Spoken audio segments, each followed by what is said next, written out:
It's bread baking day. So today we are making a double batch of the seeded rye sourdough, which I always make. We're also going to make a whole wheat loaf and a loaf using white flour, which will be interesting to see how the different flour types kind of react and the difference that it makes to the actual bread. So I've already got my bread mixed together. At this point, it is ready for the salt, and then we can start our stretch and folds. The big bowl is our double batch of our seeded rice sourdough. This one is the whole wheat loaf. And then this one, as you can probably tell by the color, is the one that's just using regular white all-purpose flour. And you can already kind of see that this dough is a lot softer already, and this one's a little bit more dense, just because I think whole wheat flour absorbs more of the water than all-purpose flour does. So my hypothesis is that this one's going to be a little bit messier to handle and to shape than this one will be.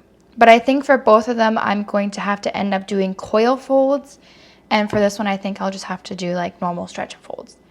But we will cross that bridge when we get there. For now, let's add the salt, give it a nice quick mix, and then we can pretty much start our stretch and folds.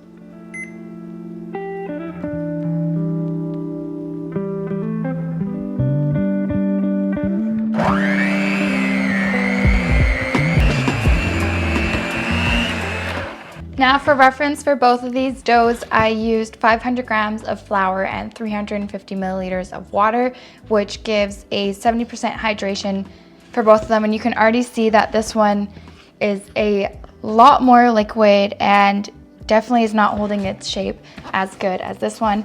And I think a big part is that whole wheat flour just has like more protein and nutrients and everything, which kind of bind to the water, versus white flour does not. I'm gonna let these sit for maybe like 15 minutes or so, just to let everything settle down a little bit before starting my 4 sets of stretch and folds.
So I just did my last set of stretch and folds and my coil folds, and you can see that they are definitely a lot tighter and a lot more stretched together than they were in the beginning.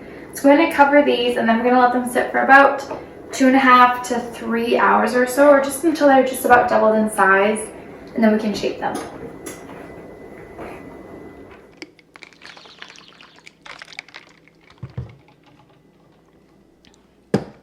Alrighty, it's been about 2 hours and our dough has definitely doubled in size. As you can see, it is very fluffy. This one especially, it's like a little trampoline. So we're gonna quickly pre-shape these, then we're gonna let them sit for maybe half an hour or so before we do our final shaping. Yeah, okay, let's just get right to it.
Now, while the loaves are resting, I'm gonna go ahead and prep the ham and cheese that I'm going to add to my whole wheat bread. And I'm also going to prep all of the seeds that I want on the outside of my seeded rye breads. Yeah, so I'm gonna do that.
All of our loaves are shaped. They look really gorgeous. I'm very happy that I was able to fit quite a lot of ham and cheese in the ham and cheese loaf. So we'll see how that turns out.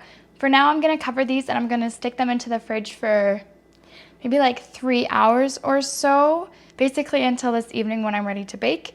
Yeah, So I will see you then.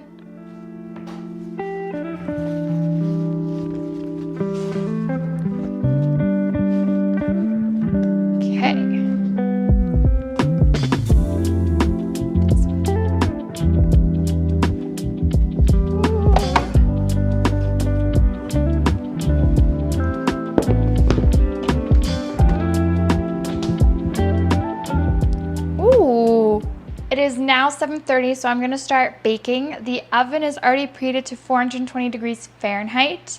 And once that is completely preheated, I'm just gonna add these in and bake these first. And then once these are done, I'm gonna bake the other 2 loaves, and it should take about 2 hours. Okay.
Now, as you can see, it's the next day. So last night I just quickly finished baking everything off, and then I was a little bit too tired and too lazy to film an outro. But overnight they were able to cool off completely, and they turned out gorgeous, especially this ham and cheese one. You can see like exactly where I put it in. It's kind of in like a swirl. I'm very, very excited about this one. I feel like if you had little like ham cubes, it'd be a little bit easier to get it into the bread and to distribute it a little bit easier. But I only had those ham slices, so I just kind of chopped those up and it worked fine. Yeah, and this one also turned out really, really gorgeous. I really like the scoring. Yeah, I'm very pleased with how everything turned out this time. Now, once again, I'm going to freeze most of these so that we always have bread on hand and we can just thaw it out as we need it. So that's going to be everything for today's bread baking day. If you enjoyed the video, don't forget to give it a thumbs up or write me a comment down below. And again, if you want to see more of these bread baking videos, let me know as well.